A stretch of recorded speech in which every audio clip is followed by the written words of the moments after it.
big one. Arr. Ho, matey. Welcome to my world, the briny deep. Please fasten your seatbelts. Keep your arms and legs in at all times. Don't feed the animals, drink the water, or talk to the voices.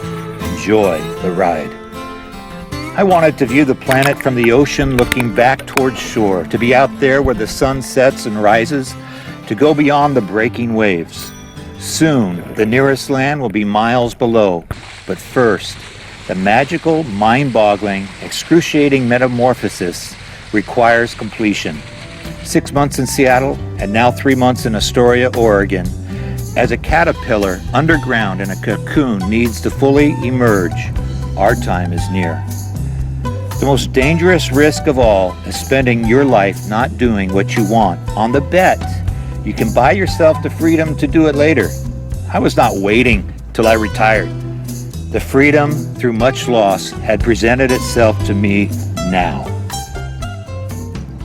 Out of the night that covers me from the dark side of the moon, just when the caterpillar thought the world was over, it became a butterfly.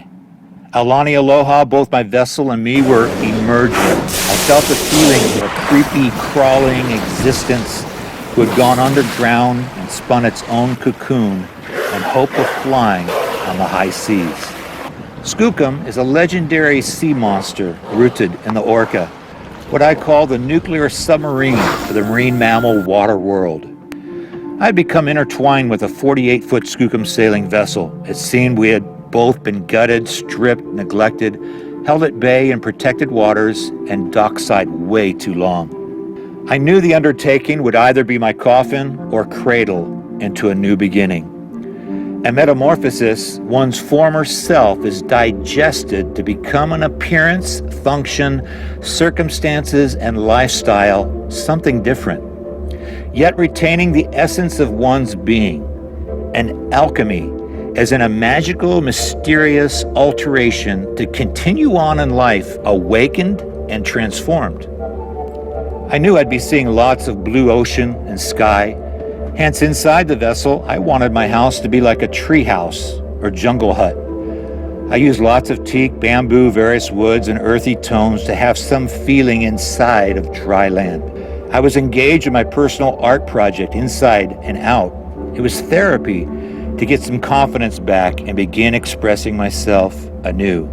In the 1970s and 80s, with skyrocketing fuel prices, the last of the North Pacific sailing fishing fleet was being built by Skookum Marine. The hulls, rigging, and machinery became famous as the most stout, seaworthy vessels of the era. Unlike the dog I let catch my pickup truck one day driving to high school, let's just say the dog's daily dream occurred, but I had no idea what to do with my truck. The dog bit at my tires, ran around barking hilariously. I did know what to do with my boat. Dead men tell no tales, so I determined to do my best to live to tell the tales. The Columbia River Bar, not a local drinking establishment, had been closed for 2 days, courtesy of an offshore storm on the U.S. Coast Guard. I had a 3-day window to the next potential storm to close it again to all manner of vessels. Vessels vanished ahead and behind me in the gentle 20-foot rolling swells. I seemed to be the smallest on the sea that day. The enormous, swift-moving Columbia River flows like water from a fire hydrant, colliding with the immense power of the Pacific. The entrance and exit, the mouth of such, creates the worst wave conditions on the planet. Today is mild. The butterfly has emerged. Sailing engages both the wind and water, turning the entire vessel into an aeroplane with one wing, working aerodynamic forces such as pressure, suction, and lift. The mainsail alone harnesses more than a ton of force every moment in an unconfined, ever-changing wind tunnel. The sails produce a vortex or tornado tip around the mast top. The other wing, the keel and rudder, working hydrodynamic forces such as resistance and thrust, is sailing the water below. Multiple tons of water are dealt with constantly. Hundreds of tons of ocean waves and swell moving at 20 to 50 miles per hour, are exerting a complex influence on the vessel's flight. The hull becomes a constant wave maker itself as it flies the high seas. It's a delicate yet hard commitment to both wind and water, creating a balanced watercraft working a myriad of mathematical equations and physics your smartphone can't deal with. I had turned down several mateys for this voyage, not knowing if I'd go to Hawaii, 3,000 miles, 20 to 30 days away, or Southern California, 1,000 miles, a week to 10 days away. I wanted company and help, but my gut told me such would be a liability with what lay ahead. I could deal with personal injury or loss, but not that of others. I could manage alone, but if I had to care for another, seemed sketchy, a high-risk adventure. Yet in reality, I was safer every day than living ashore or driving down a highway. That's fact of matter. The most commonly found dolphin at sea quickly and often found me underway. In art and literature, they are noted and sketched more than others, known for their elaborate color patterns. Sad to say, they're heavily hunted by humans, their population is depleting, used for shark bait, fish food, and oil. They are the most difficult dolphin type to tame.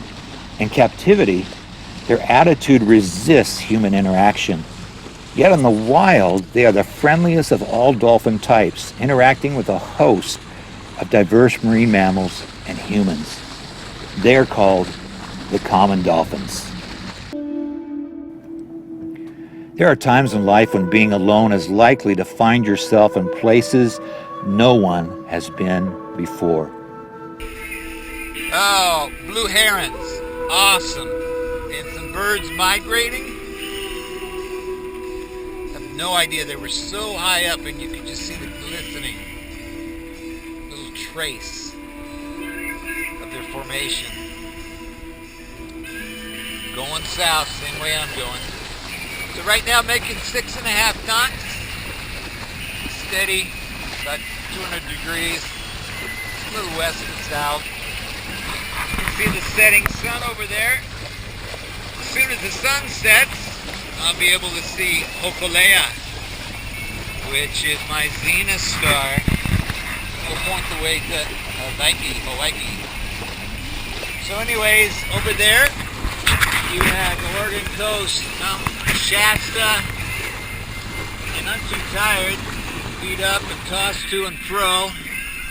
From the dark side of the moon, through a coffin-like cocoon, from the confines of shore to the breakers as a surfer, a sailing seabird has emerged to play where the sun sets and rises, where the planet breathes its life to all. A wave maker, ever engaged with the raining wind and powerful sea, locked into the forces that be.